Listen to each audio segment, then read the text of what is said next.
Mga kosa, nandito na ako sa kanan ng SM. Galang ko ng oras na. Parang kanina 8:45 eh. Makakaganap mo na ako maiihian.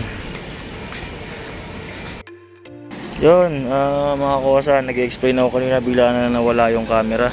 Nandito na ako sa SM at papasok na ako halos. More or less, less na lang siguro 10 minutes para makapasok.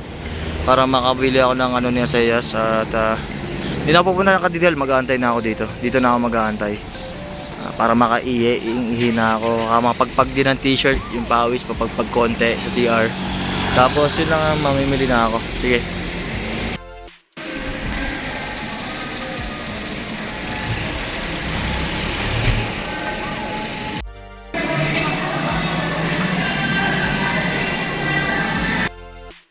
Oh, ganito yung ano nito. Yun, masok ko sa SM para makaihi, mas face shield, kasama itong face shield. Papagpag ko lang din yung t-shirt ko kasi pawisan. Yun, pamili na ako. Ang problema ko na lang is 10 o'clock pa magbubukas yung sa SM department store, yung SM store. Kulang ko na lang yung regalo namin kay Ice, saka yung giggles na baby wipes.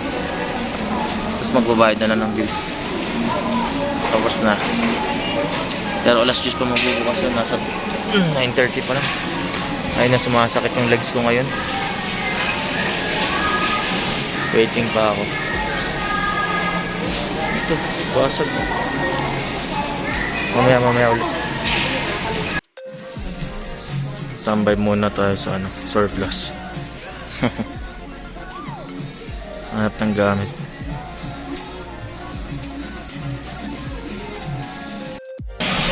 Tamang upo muna sa Gedli. Ayaw pong papasok dun. Upo muna tayo dito abang ng oras. Halos quarter naman. 15 minutes na lang halos. Minutes na lang, pila na. Doon ako pipila, ang dami na pala.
Babalutin na ni Bossing kasi bibilin ko na.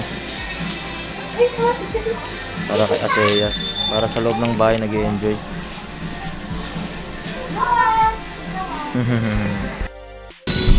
Yun, nas taxi na. Pauwi.